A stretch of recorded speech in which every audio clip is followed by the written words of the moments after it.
Carson City Culture and Tourism Authority Board of Directors meeting.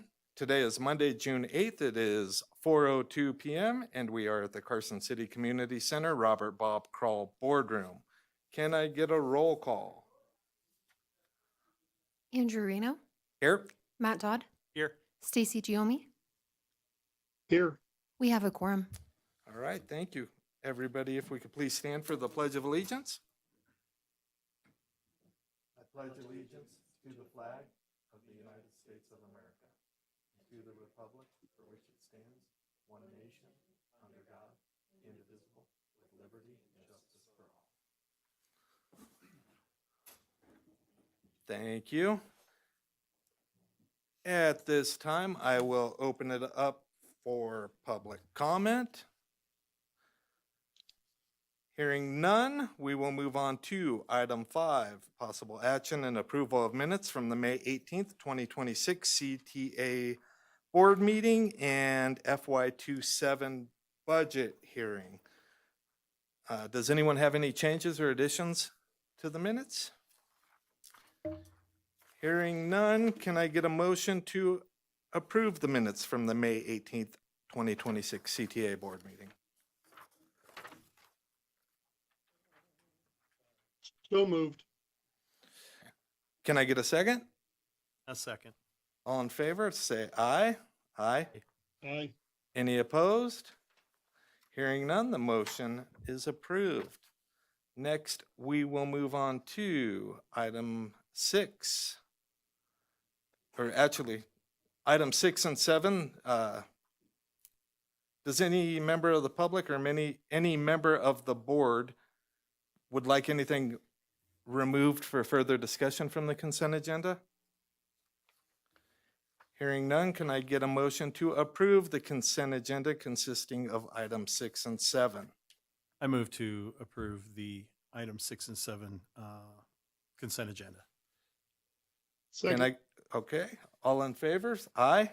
Aye. Aye. Any opposed?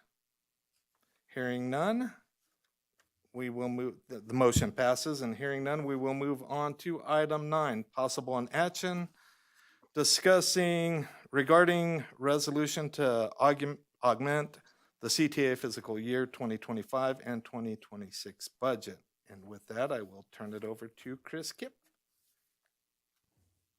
Thank you. So the first resolution is 2026-1. For this will be for the general fund.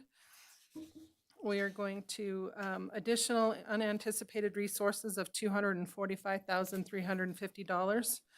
Of that, $138,170 was the difference between what we budgeted we'd end last year with and what we actually ended last year's with.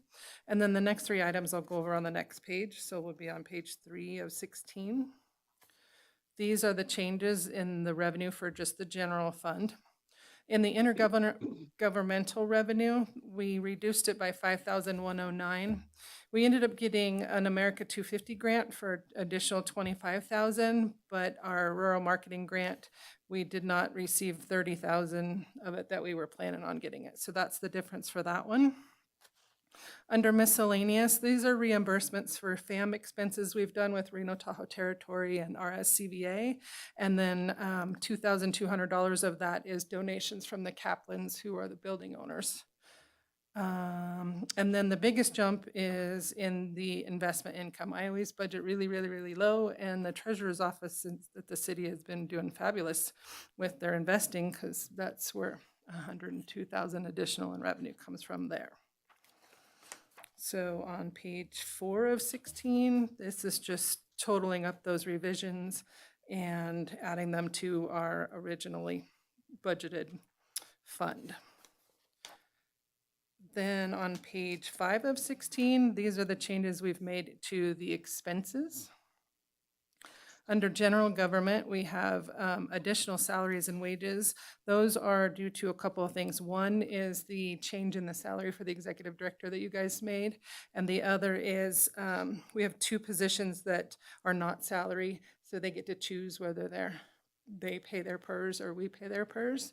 So I budgeted them as we pay their PERS, but so you can see there's a reduction in the benefits instead of an addition in the benefits. And it's that way in both general government and the culture and resource. We have 1 in each one. And then in services and supplies for general government, we've just reduced our expenses down, so we'd end up with a 0 balance in the changes there. In culture and rec, the wages are the same as I just talked about. And then in services and supplies, most of this is savings. Well, it's not really savings. It's for the arts and culture for the 3D grant. A lot of these expenses are being carried over to wrap up in fiscal 27 because they'll all have to be done by October. So do you guys have any questions on the general fund? Okay, then the next one is page 7 of 16. This is the resolution number 202602 for the capital projects fund. And then we're additional unanticipated resources of 65,827. First is 38,000 from the beginning fund balance versus what we budgeted. So we came in the year 38,000 ahead. And then 27,000 for the interest in the income. And that's the only change that we have for that one. So the next 4 pages are just the form to lay it out.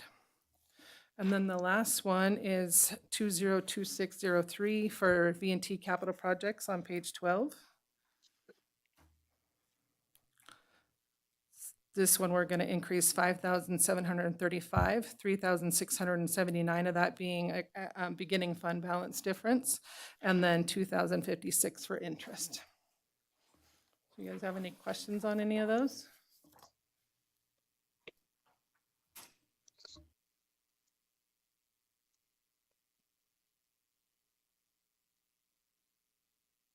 Okay, thank you, Chris. Does anybody have any questions or comments regarding?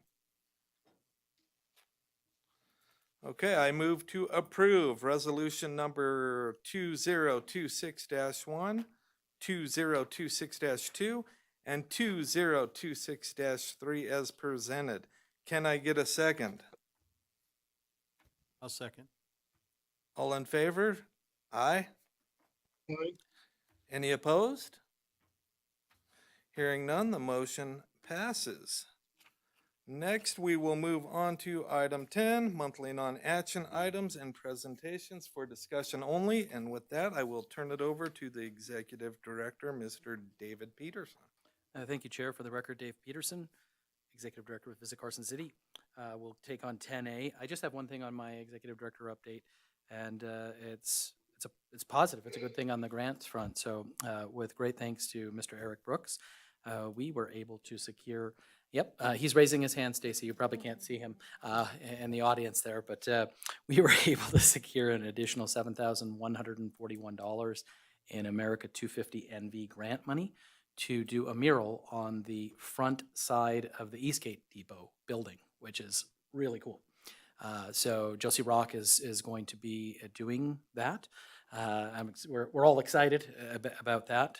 So we did not have to have an additional match on that, which also helps us as well, very late in the game, but there were some additional funds left over within Travel Nevada's 250 program, and we were one of 3 projects to be awarded with some of those dollars. So I think this is great. It'll tie in nicely with the 12-footer, the spike sculpture that's going to go in up there with the Dust and Wonder project. We'll have some other murals on some of the buildings as well. So that's a good thing. And then Commission on Tourism meets later this week.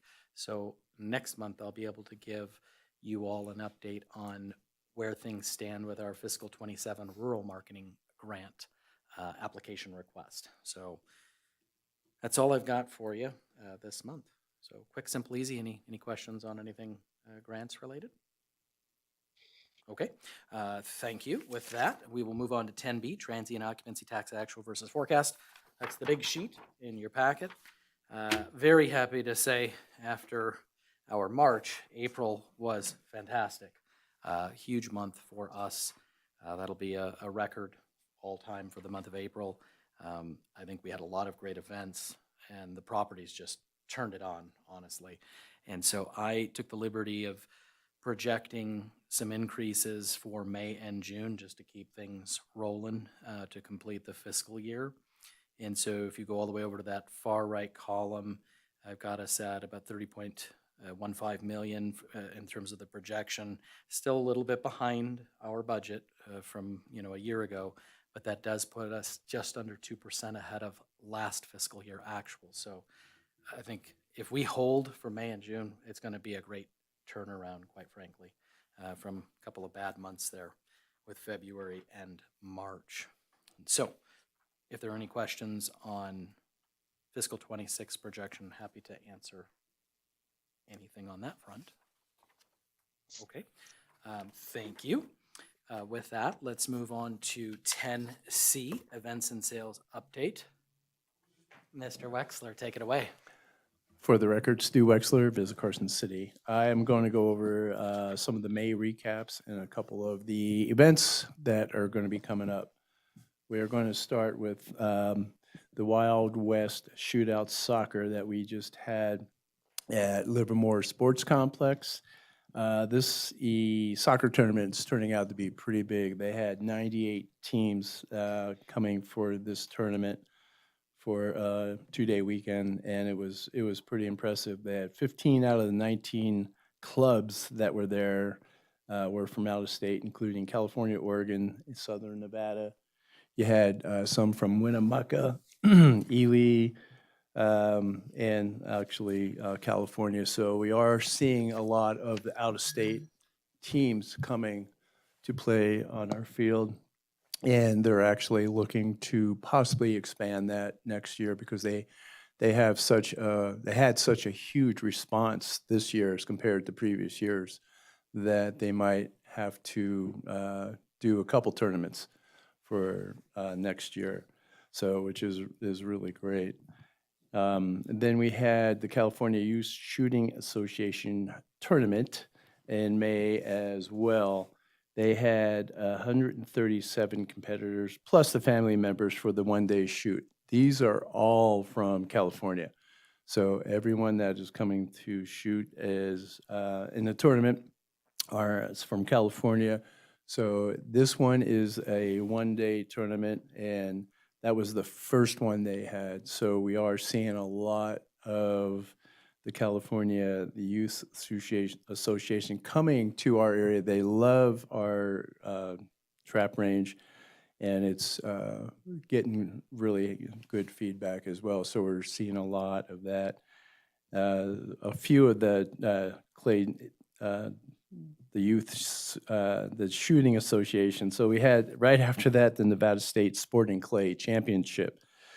That was over a 3-day weekend. That was really impressive. They had 150 competitors from all over the state of Nevada and a lot from California coming over that.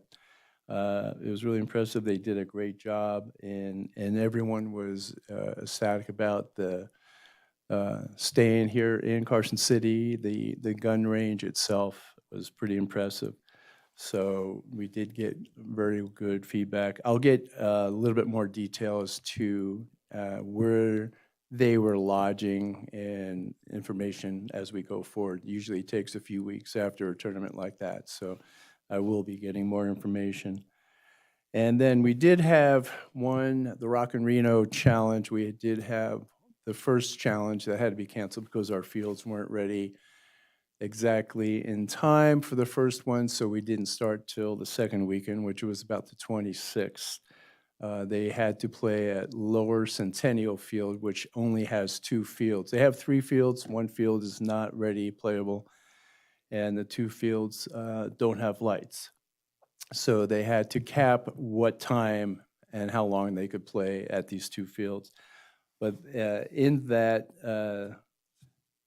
second one, they did have about 23 teams coming from California, which was on the May 26th timeframe, playing on the Lower Centennial Field. So next year, there was no problem. They will be back for the full 2 tournaments, 2 weekends, and obviously the fields are going to be completely done by 2027. So, and then after that, we just had the California Youth Association, Shooting Association, State Junior Association, where we had 140 youths competing for that from California, and plus their family members. So that one they just had. And so they're, like I said, they're getting really incredible feedback. They love coming up to our area for these tournaments from California. And we will go to the Battleborn Blades. We did have, this is held at the community center here in the gym. We did have 80 fencers that participated from 10 different states. The event coordinator, Michael Forrest, is getting me the information as to what some of the states are, so I will have that coming forward. And I did stop by there. It was the 2-day weekend. They did have over 150 spectators, which is one of the bigger ones in spectator-wise that they had over previous years. So it is getting more popular. And what they want to do is one of their tournaments, they want to cancel and expand this tournament to a 3-day tournament to even market it more. So they have one in September usually. This one is in May. So they're going to expand the one we just had to a 3-day. So it'd be like Friday, Saturday, and Sunday tournament on that. So. And as I said, the senior softball, they did like the lower fields, even though it wasn't our new turf. They were actually commenting on how well it was maintained.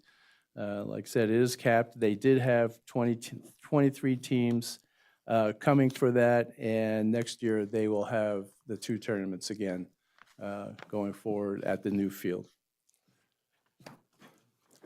And we had our 775 off-road and recovery.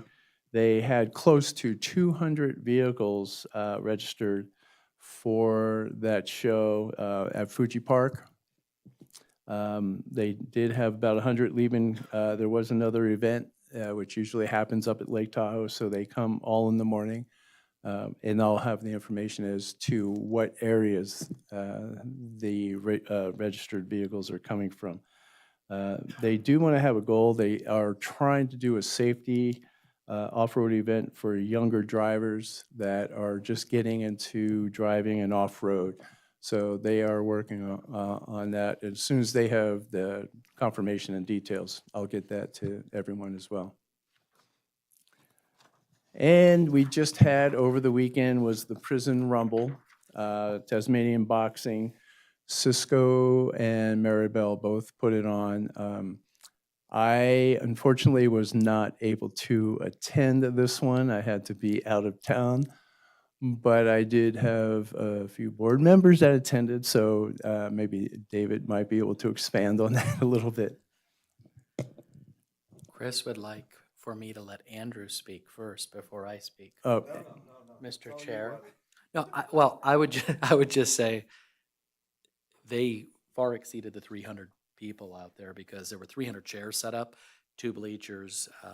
Mo said each sat 84 people. It was very well attended.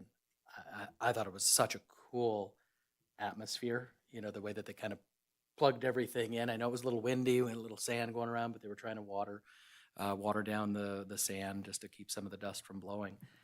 It was really cool. People were genuinely, I think, having a great time, and just watching the youth box each other was fantastic. I still stand behind the fact that I'll take any 7-year-old on, not an 8-year-old, but a 7-year-old and under to give myself a chance. I think So- you'd be pushing your luck with the 7-year-olds too. All right, 6 it is. But it was a great event, and just the atmosphere, like Dave said out there, was unbelievable. I mean, it's just it was such a like joyous, celebrating experience for everybody out there. The support they get in the family atmosphere was just amazing to watch. I did actually talk to Maribel today. She came by to drop off some material, and she was very, very happy. And also the prison administration was very happy. They were very excited. They want to do this again next year. They had a lot of tours aside from the boxing events, so obviously they're going to be happy about that. So they will look to put on another prison rumble. They'll work that out, but they are having another MAC event, Battle and Sears, in August. So I'll have more information on that as well. They did give us a belt as well. We didn't bring it for helping them and sponsoring them. We got to bring that next month. Yeah, We'll bring It's that so next cool. month. Yeah, that they were giving out to each of the winners. That was awesome. And can I just add one thing? I know Yeah. Chris will be happy if I add this in. Legacy Sports. We had a softball tournament on Saturday, so this is the first outside the area non-league tournament to use the new fields. My goodness, the fields look amazing. I've never seen a ball roll so smoothly out there. It's probably been, 40 years to see a ball roll nicely like that. The people loved the fields. So I told Scott Chapman and the Parks team, I think we are front and center, in terms of our softball product up there at Centennial. So hats off to that whole Jen and that whole team for getting those fields completed, because they look wonderful and the players genuinely were excited to be on those fields. So yeah, the ball was all over the place because it was very windy. I saw a lot of dropped fly balls while I was there, but just watching the wind take a ball and move it 15, 20 feet, was really, really something else. But it was really nice. So I'm really looking forward to the tournaments that we have coming for the rest of this year for sure. And then, as Stu said, our Rock and Reno folks are not going to leave us, and we'll have both tournaments next year. It was just a timing thing, but rather get the fields done, get the safety and the back stops and all that stuff in place, and yeah, very nice. So. I did hear from the event organizer today for Legacy Sports, just touching base with them, and they were very, very happy with the fields. They actually said it was some of the best fields that they have played, and they play all over California. So, the Parks and Rec department should be very proud. It's going to be really an addition to Carson City, especially for me going to some of the sports trade shows that we can now showcase our fields. So they have a few more tournaments coming up as well. So. And we also have the Carson Cruisers coming up, which has been around for a very, very long time. They approximately have 200 registered vehicles now. They do keep the registration open, so they will see more registered vehicles coming from all over the area as well. They've been told they come away far away as from Washington, Arizona, of course, California, and Nevada, all over the state. So southern, eastern Nevada, they will come up here. It's a one-day event. It'll be at Mills Park. The registration will be, they register at the hotel, Gold Dust, the day before, and then they get everybody going on Mills Park the next day. And then the last one is Rancho Uva Blanca, or horse dancing. I am looking in to see, updating on as to how many horses he is planning at this point. In talking to Maribel, he is looking to bring about 30 horses to this event, possibly a little bit more. He's not sure about that. And Billy Rodriguez, the owner of the event, is actually bringing close to 200 people of his own staff and some of the contacts he has from Southern California as well that will be at this show. He wants to expand this to have it a couple times a year, not just the one time. This is the first one, so we're going to see how this goes. I think it's going to be a fantastic show that he's going to have, and we'll see how it goes from there and have more shows. So if there are any questions. I have one quick question. You said the Wild West Shootout Yeah. had 98 teams this year. How many were there last year, just out of curiosity? How much of an increase have we seen over the last couple of years? If I remember, I'm just ballparking, they had about in the mid-70s as far as team-wise. So we did see an increase, because we got to remember, right before that, we have the Comstock Shootout. Right. So that kind of takes away a little bit, but this one seemed to be a little bit more popular, the Wild West, than the Comstock shootout that we have in May. So 93 teams, I believe, I can get you that exact number, but it was in the mid to high 70s that we had the year before. So there is an increase that we're seeing with the Wild West only, not the Comstock. Yeah, going from the mid-70s to the mid-90s, that's a Yeah. good jump right there. That's great to see. Any other questions for Mr. Wexler? Thank you, Stu. No, good stuff with the events, for sure. We're kicking butt, so I love it. With that, let's move on to 10D Arts and Culture Update. Mr. Brooks, take it away, please. Good afternoon, Eric Brooks.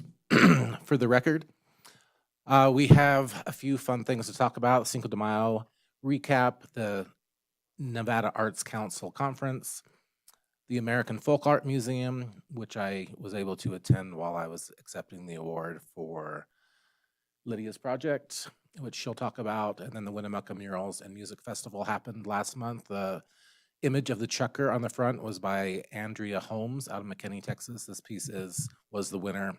That's the bird piece on the other slide. We had her here last year doing a Carson piece, two birds that are local to Nevada that was also part of Audubon. So we're on the Audubon site now as well for that. So this piece was of this deer here. I ran into it walking back from the Folk Museum to the hotel. It was just a pop-up in an empty building. This artist is phenomenal. Any guesses on what that deer cost? So this piece goes for $120,000. I was hoping to get something for the park, but they're out of our range at the moment. But I also wanted to bring that up when we're talking about Driven, the 69-foot railroad spike, and keeping in mind that what we're getting for the money we're spending is an absolute deal. It's amazing that we're able to do this for between 200 and we'll see what it ends up being with the foundation. But, this piece is maybe 12 feet tall. So it's incredibly beautiful, but it is very expensive. So that's why I wanted to throw that in there. So we have our Cinco de Mayo recap. This was the third year, and the third year with events is when you know whether you should keep doing them or not. And it was amazing. We had well over 1,200 people in attendance. I got there around noon, and it was just packed. There had the dance. The way it was laid out this year with everything being outside instead of inside was much, much better. The vendors were all packed. They were just nonstop people all the time. Even when it started raining, we had over 50 people in line for tacos that stayed in line through that little bit of a hailstorm, and then end up shutting down a little bit early, but overall, huge success. Kids games, activities, wagon rides. We had the music, we had dancing. Visitors and residents had a blast, and this event is going to continue growing next year, so we're excited about that. And the best taco this year was Church's Tacos, which is a fundraising group that do a lot of the events at the Brewery Arts Center. And the judges deliberated for over an hour on this best taco, so it was a really fun to watch them do that.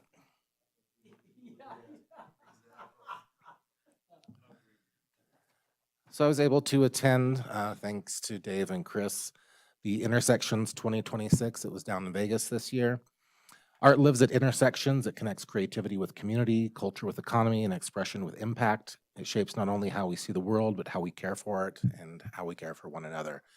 The big focus this year was on health in the arts. And I think that's going to be the trend that continues. It's going to be the biggest topic moving forward in the next few years of how mental health can be, and our physical health is affected positively by integrating the arts into all sorts of different areas of our life. They did a little, I'm tempted to do it, but 431, we're not going to do it right now. The doctor who gave the keynote did a humming exercise and had everyone just hum and then go, those who could go higher, those who go lower. And in less than 30 seconds, there was this just magical hum, and everybody felt their blood pressure go down. It was just so instantaneously of how something so simple can affect us in a positive way. We also had the Chamber Gallery at City Hall. They've spent tons of money in it. It is impressive as can be. They did a really good job with that. The Neon Museum, we had a tour of that as well. FYI, the Neon Museum will be opening in Reno. In the near future, I'll be doing a behind-the-scenes tour, hopefully next week of that. That's Will Durham's project that we were trying to get here. He ended up going into the bowling stadium. He doesn't love the space, though, so hopefully we'll see if there may be opportunity down the road to move that collection. He has over 300 signs, and they're all in working order. It's going to be a completely different experience than the Boneyard in Vegas.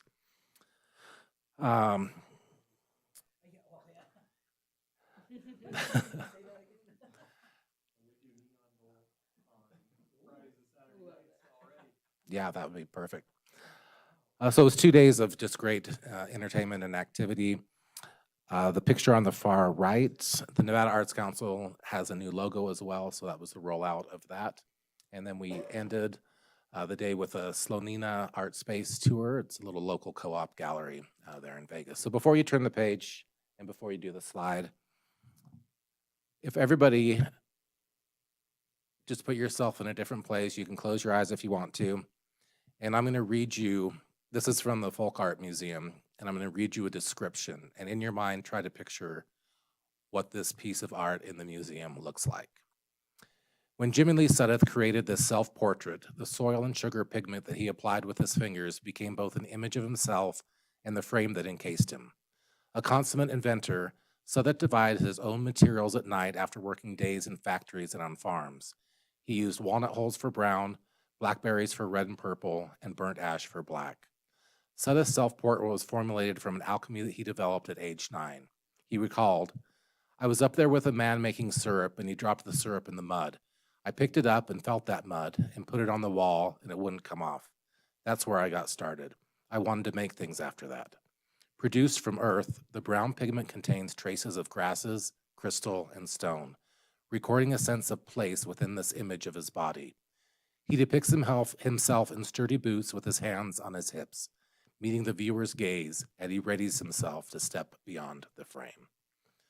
So if you can compose what this self-portrait might look like. And there you go. So if you were to see this piece at first glance, you might think this is not a piece of art that has any value or reference to where we are or where we may be going. But I think to hear those words and to have someone who's curating this, and the folk art, it was a really interesting museum. I enjoyed that. I was very thankful to be able to experience it. Lots of the work there could be considered not worthy to be in a museum, but the way they spoke about it and presented it, it really it flipped a switch in my mind of how we can look at things, not just in a gallery, but in our everyday lives, how people may present themselves and the opportunities we have to see them in a different light. So it was definitely a moving experience to be in that museum for an hour. And then the second annual Winnemucca Murals and Music Festival, that is a piece at the old firehouse. The top left picture is based on a photo of the Winnemucca Hotel burning down. And then you've got the historic fire truck on the right-hand side, and in the middle, a sepia tone piece that's also based on a historic photograph. This is Josie Rock. That's why I wanted to put this in here. He'll be the artist that's putting together a historic storytelling piece for the Eastgate Depot. So really excited to get that design next week. So we've talked about this a little bit in the last board meeting and also over the past couple years, how these festivals in small town rural communities make such a huge difference. And this was another example of just complete success. 28 new murals in 13 locations. Last year when Michelle and I were talking about doing a little bit of the walls underneath the NDOT property under the freeway, and we thought maybe we'll do 2 a year. And this year we finished the first 8. So we did 6, we did 2 last year and we did 6 this year. And it has just completely changed everything. It's placemaking at its finest. They also upped the music. They had music Thursday to Sunday, 18 bands, 2 open mics, bass dancing groups, Hispanic dancing groups, a vendor fair, food trucks. And with the help of our staff, it made a big difference of what they've been able to do there, and they are planning on doing a third one as well. So if you get a chance to drive through there, make a stop and just drive Malarkey and Bridge Street, and you'll be amazed at what you found. So here's just a couple more pictures. This is a piece on the Martin Hotel, Basque artist Leda Urbeltz, who's painted here 3 times. She's getting her doctorate in Reno right now, and she invited 2 other Basque artists. So this is based on the true story of a woman in 1959 who, as a single mom, brought her 8 kids from Spain to Winnemucca. And so the background, you can't tell this picture not all the way done, but there's a train theme and then the bodies, and there's 3 suitcases. And the suitcase imagery was painted by the other 2 Basque artists. And then the whole piece was done by Leda. So super fun piece. She worked really well with the community. We can go to the next slide. This is Bryce Chisholm on the far. So these are some of those NDOT pillars we were talking about. So last year we did 2 animal pieces and 2 Hispanic children dancing. And so we did 2 more Hispanic dancers. So the 4 Hispanic dancers are facing each other, 4 Native Americans, and then 2 Basque dancers. So super colorful and fun. Far left is Bryce Chisholm, who's painted here a bunch. The middle piece is Autumn Harry, who did the piece at the museum last year. And on the far right is Eric Burke, who did the east-facing wall of the Winnemucca Convention Center. That's just a third of the piece. And this is the building that used to be on that corner before the Convention Center building was built. So we can go to the next. And that's it. Thank you very much. I'll be happy to answer any questions. Any questions for Eric? I would just say this has, I think, been great crossing over, the county, the community lines, because Eric is really at the forefront of this mural highway, Oh, with, I yeah. don't know, 600 or whatever it is, and something murals. But the idea that everything can start and end, in Carson City, but you can get out and about and go all over the rest of the state. And this is really cool. I think this is a great benefit. Yes, for all of rural Nevada, but if we're able to set this thing up where people are starting right here in Carson City, or they're ending or starting and ending in Carson City, I think this is going to be a really cool opportunity for people to see some really unique art throughout rural Nevada. So Seeing the Job done. support you're getting, connecting all the different communities together, it's been fun to watch. Yeah. Good job to you. Yep.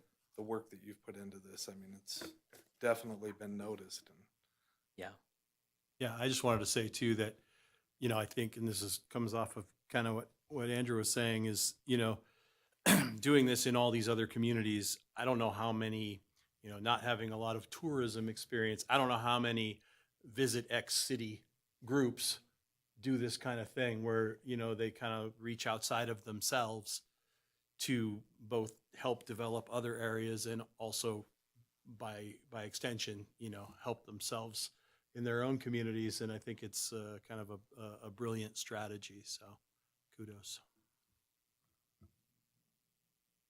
yeah, seeing all that synergy with what you're getting to, I mean, there is a synergy going on that's not just with, I mean, you really see it with art, but it's taken off into other directions too. So it's kind of bringing everything together. And we appreciate you for that. We really do. And I'll just jump in. For the creative economy, it's great as well. And we have been in behind the scenes helping to facilitate a mural that will be painted in 2 weeks, if all things go right, at Stewart Indian School, the Water Tower, which we're bringing Greg Deal back to do that piece, which will be really interesting.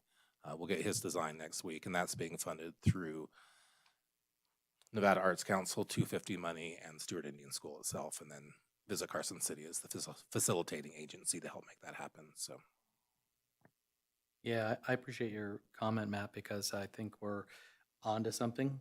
And, happy to say that Eric really has been a pioneer on the arts and culture side of things to do exactly as you said. It's one thing to work within the territory, but we're outside of, we're in a totally different territory, right? Or arguably in a couple of different territories beyond the Reno-Tahoe territory, but ultimately it ends up benefiting the Carson City area for sure. So I really appreciate this. So thank you. It's a lot of travel on his part too, back and forth and back and forth. So bless you for running the mural highways out there. So You have a lot to be proud of. yeah, for sure. Okay, any other questions for Eric? All right, thank you, sir. With that, we'll move on to 10E, Marketing and PR Update. Lydia, take it away. For the record, Lydia Beck. I'm sorry, Eric had the fun presentation this time. But we have some important things to go over on the marketing side. We'll go through our typical monthly updates, but then we're going to present the FY27 media plan, so our plan and strategy for this coming year, starting July 1st. And then we're also going to recap a couple of our paid media wins from the last 2 years, including the winter campaign. So we will start with the digital growth summary for May. So overall, our website traffic decreased from last month due to our decreased paid media spend. And it also decreased our direct traffic, but we just see that in direct correlation to the spend. However, despite this, our lodging referrals increased 4% from last month and 9% from last year. And our email and organic search traffic are the top contributors for that. Also, we had a 170% increase in lodging referrals with an image of the Gold Dust West that we have on a Meta that's been running for a while. Promise we did not do that on purpose. But it is a great image and a great hotel that we haven't highlighted in a while. We do rotate the hotels that we feature, but this one did exceptionally well in comparison to many of the other You're ones that welcome we've to done. continue to not do that on purpose. I thought you might appreciate that. So additionally, we also decreased our spend in May for remarketing than we had in April, but that's just our typical decline that we have in our cyclical spend that we have. But overall, lodging referrals from paid search increased 6% month over month, despite the 34% decrease in spend. So we're really happy with what we're seeing. Our vacations and getaway campaign contributed most significantly to that increase in lodging referrals. And as always, here's the hard numbers for you to check out. And if you have any questions on that, I'm happy to take them. But otherwise, we will pop over to public relations for May. On the PR front, we had some really nice features, especially the mentions of the Nevada State Museum and the Railroad Museum in the decor hint piece. We also had Michael Patrick Shields, who came here on behalf of the Reno Tahoe territory, did a really wonderful article in Go World Travel magazine. We also hosted 4 influencers this month, one through RTT, American Travel Archives, and the other 3 were done internally here, highlighting Brewfest and just general travel in Carson City in June, which is just a wonderful time to do it. Sometimes when we get into the warmer months, the travel kind of works out where they get grouped together in June before our budget runs out for the next fiscal year. So sometimes you'll see more in June than normal, but we do try to spread them out over the year. We do anywhere from 5 to 7 internally within Visit Carson City outside of the Reno Tahoe territory. And with that, we'll jump into the FY27 media plan. So this is something that KPS3 and myself and Dave collaborate on, and we are going to go through the media approach, our goals and strategy, what's new and different, the channel plan, and then we'll break down the budget for you.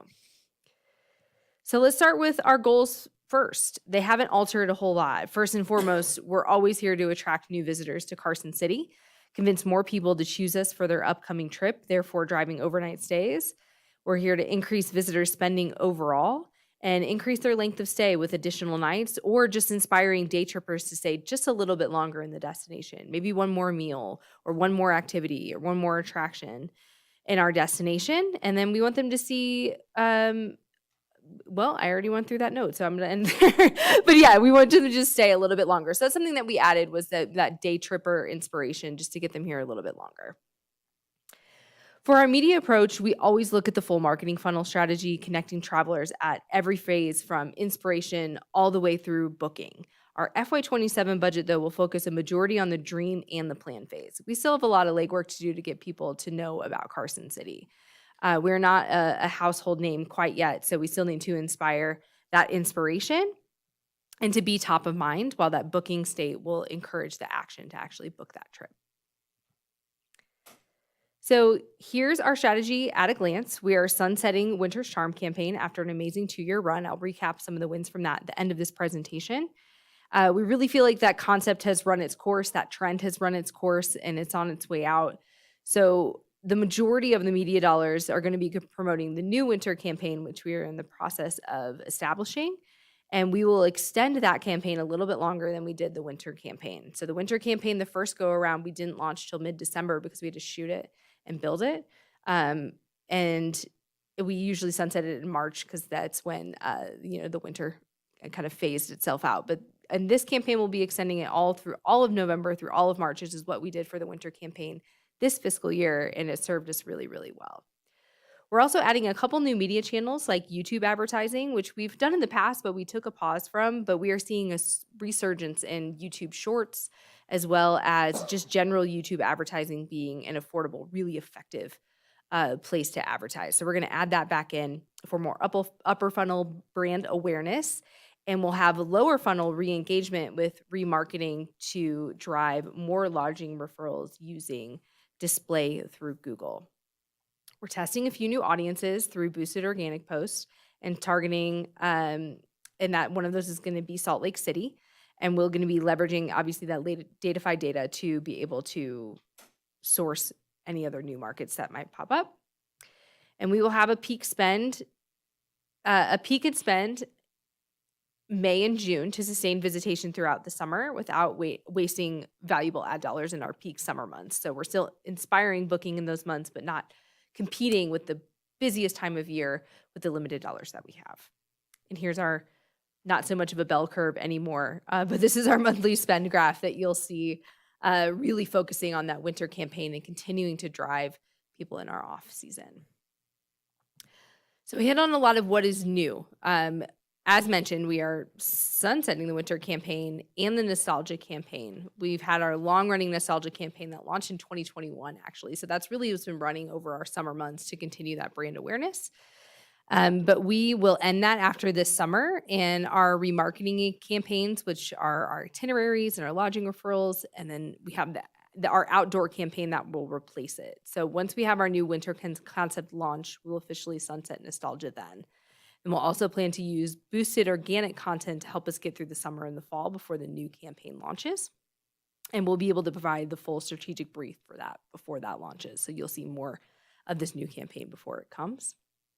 We've talked about YouTube and the robust placement opportunities. We'll be focusing in our key markets of Sacramento, San Francisco, Los Angeles, Las Vegas.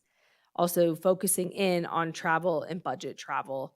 And we'll be focusing on reach, impressions, frequency, and the video views and completion rate. We've been doing remarketing for a while, but it's been on the paid search side and not in the Google remarketing display side. So that's what's different when it comes to our remarketing. We think this is going to be a much more effective way to do remarketing as AI is continually changing paid search. And again, some new audiences that we're going to be focusing on will include Salt Lake City. And we're going to be experimenting with interest-based targeting more and going into the outdoor recreation and more of the family content. Boosted organic social is something that we started doing last year that we have seen incredible results for. So we're working with local partners like Shelby Holte, who does content creation for us locally. She does 12 reels for us a year, but we post them on our page. It is not an influencer kind of contract, but it's just really nice to have another creative outlet. And some of her stuff is like the Mint reel that got 1 million views, and she's really just has a knack for hitting on trends. And she did the observatory reel for us, which has done incredibly well. And then we use her and Zach to create organic content that we then throw money behind. That is going to be more of our strategy in the summer months, so that we're hitting what people can do while they're here, or try to pull them down from Tahoe, tapping into that audience a little bit more. So we're excited to see how this goes as we put more money behind it. And lastly, let's talk about the channel plan, what we're keeping and what's new and different. We are keeping paid search, paid social on Meta, which includes Facebook and Instagram, plus TikTok. We have native display. We have boosted influencer content from the efforts that we put in there. We also have remarketing on Meta too. Again, what's different is YouTube, Google remarketing display, and more of that boosted organic content on Meta and especially TikTok. TikTok has a really new, interesting feature where influencers can go and actually promote hotels now and actually have a booking link through them. So I'm really intrigued if and when we figure that out, how that will work. But I would like to test that in this coming year. And here's our spend by channel. I'm happy to break that down, but also wanted to show you what our entire FY27 media plan. So what you all just saw was our digital marketing efforts. We also have paid print advertising that we do, especially in Nevada Golf Magazine and Adventure Sports Journal are our really major places that we advertise. We have a couple of really local channels like the Civil Air Patrol that you'll see and the Fire Preparedness Guide that we feel like is a really nice thing to just contribute to in our community. But overall, we're reaching visitors more than anything else. Those are very small spends. And then our bolded ones here are the Expedia Co-op and the Datafy Co-op. Those are all grant-funded opportunities. However, we're also doing the Travel Spike Co-op, which we did not apply for the grant just because we felt like we were pretty maxed out on our ask. And then we continue to do Pride Journeys. We're going to be sunsetting the Tahoe Blue Event Center advertising after this year. We felt the spend that it was, this is the last of the contract of the $28. Normally it's a $10,000 buy per year. And we weren't seeing the return on the investment that we felt was worthy. And then we keep some budget in there just for miscellaneous opportunities, which has already come up. We've already committed those dollars to a really cool remnant in Modern Western magazine, Modern Cowboy magazine, which has a really great distribution that will be launching this summer. So I will have more on that too. But that's why we also keep some flexible dollars, because those last minute opportunities come up often. Lydia, can I just Please. jump in a couple things? So I'm very excited about two things. Lydia mentioned the links potentially with the hotel properties, which is very unique. I just learned about this myself when we had the meeting with KPS3, and I think this, if we can figure this out, we can directly tie back then these potential bookings, right, to our paid advertising efforts, which I think is really incredible. It gives us some great metrics, right, some tangible proof, that bookings took place. So we're going to work on this, and I'm excited about that for us as an organization, but also our properties. We obviously got to work with each of the property systems and how all this works, right? But I'm genuinely excited about that. And the second thing that we are going to really do is own this idea of being this base camp for this region, and primarily Lake Tahoe and the basin. We have nothing but opportunity up there. You've got, 100,000 or so residents. I don't know if that's the full-time or the part-time or whatever, folks that live in the basin, but then you have 15 million, I believe, visitor days, right, to the basin itself. So to tap into these, two different groups of people, those that live, those that are visiting, and initially, even if it's getting them to come down the hill and realize we're 25 minutes away, right? So maybe you're up there, at the lake, for the weekend or the week. But if we can pull them down to Carson City to experience the really cool attractions and the things that we have here in Carson City that are unique, that do not exist anywhere in Tahoe, I think that's step one. And so to work on this next year, and then we can, figure out long-term and getting folks to hopefully stay here in Carson City. But I think this next year, we're going to test some things, and it's, can we get these folks to come down for a morning or for an afternoon or an evening or whatever the case may be. I think we have nothing but opportunity here. I feel, I'm not gonna say it's low-hanging fruit, because I know residents are hard to get, having lived up there for a few years. It's very hard to get the people that live up there to come out of the basin. But we're gonna give it a go and get them to do a little bit more than come down and hit Costco, Trader Joe's, and Walmart, and back up the hill they go. So anyway, those are a couple of really, really cool things that I'm excited about. I'm excited about all of it, but those are a couple of things I just thought I would highlight for you all. So thank you. Mm-hmm. All right. Any questions on the media plan? Well, good job on the Winter's Charm campaign. I'm sad to see that one sunset. I but know, Boy, what me too. success you had with that. Thank you. Yeah. Speaking of that, I would love to go through that. I have some recap for everything that went through there. If you would like to segue, Chair. Thank you for the setup. I appreciate that. All right, we'll go through all the paid efforts, but we'll, in the next slide, go through specifically a Winter's Charm and the year 2 highlights. But overall, for FY26, we had some really strong numbers, almost 500,000 website visits. That was up 61% year over year. One of the questions I asked was, KPS3, you've been doing this for 2 years for us, for almost 3. Now we're going into our 3rd year of them doing our media buying for us. I'm like, these are massive year over year numbers that almost don't feel believable at times. But I do think like last year was setting the foundation. We had a good strategy, but we have a great strategy with them. And it built a really wonderful foundation for us to even build upon more and more. So I think that's where we're really seeing those year over year. Last year was kind of like year 1 of something brand new. And now we've got we've got the ball rolling. So I had an inkling you guys might feel that way too, because it's a massive year over year increase. But I do think that we've got a great foundation that we're really establishing and building on. Our lodging referrals were up over 9%. We did this comparison beginning in October of 24, because that's when RIPE was removed from our website. That was an internal booking engine that we had within our website, so people could actually book hotel rooms on visitcarsoncity.com. And how do I put this in a kind way? It did not pan out as we had hoped it would. Yeah, it was a bust to say the least. So that's where you'll see some. This is the last weird comparison that you'll have from that. And then we also had almost 500 newsletter signups. And then for Winter's Charm it was so fun. We're so proud of that campaign, and I mean the results speak for themselves. Where for year 2 alone, we had 7.7 million impressions, 104,000 clicks. The engagements alone of nearly 1 million were wild, and you can see 820 people shared this with their friends, where it really resonated with them. And the 137 lodging referrals were up year over year as well. I think a lot of that new, fresh material that we got with revamping some of the ads and doing a second shoot this year in the hot springs and other locations around town really helped give a fresh perspective for year 2. And it was an award-winning campaign. These are all the awards that we took home for the Winter's Charm campaign alone.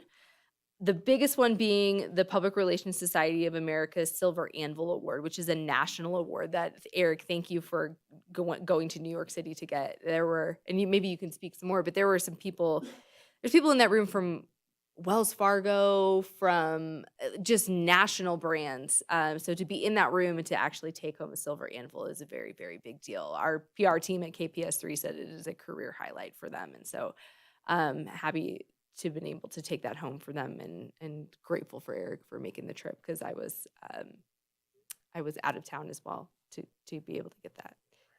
I was in France. I know. That's specifically why I didn't say that. Very grateful to be in France. But hopefully, see, he would have never been to the folk. I would have never gone to the folk art museum. So it was meant to be. It was meant to be.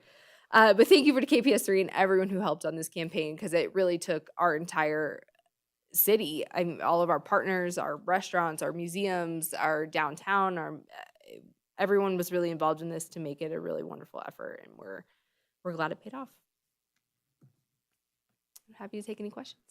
So was there a press release on the awards on that? There were so many people in the community involved in that I don't think I've seen any. Oh, we haven't done anything about the awards specifically. No, we haven't. We've done some LinkedIn posts about some of the awards that we've taken home. Some of these were pretty recent. We had the Communicator Award KPS3 had applied for, which I had not heard of, but apparently is also quite a big deal. Yeah. So between that and the Silver Anvil, I feel like, yeah. Okay. If you'd like us to brag a little bit, we can do that. I think you should, and I'm just so sorry that you couldn't be there to accept it and had to be in France. I know. I think It's really a shame. we Yeah. understand. Really a Très shame. joli. Is it any better that I was working while I was there? I don't know. Working. We should bring all of these awards to the January board I meeting. should. Just to put up there when you guys are talking about how amazing I am. So we'll bring these to reinforce Look, it's all that. about him. Yeah. But those awards and the They're fact that big. there were so many community partners involved in it, Yeah. Yeah. they should get some of the bragging rights on that too, and just be I recognized. agree. I think that's a great idea. Yeah. Yes. We got to invite them to the premiere, which I think was really great, but they don't get to see it because we don't advertise in Carson City. So many times when our partners do things for us, unless we send the videos directly to them, which we did for the full actual short film. But yeah, I think it would be nice to have a recap of and send them an additional thank you of making this possible for us. It's a And great let them idea. hold the trophy. Oh, We can do whoa. that. Okay. We can do that. To get that off my desk then. I mean, Jeez, okay. Yeah, let's figure, you're right. I think that's a good idea. is a to great idea. acknowledge all, yeah. And some of these, in our own defense, like we literally just learned about them before the presentation like a when we week were ago. working on strategy. Oh, did you know that one that you just mentioned, communicator or whatever?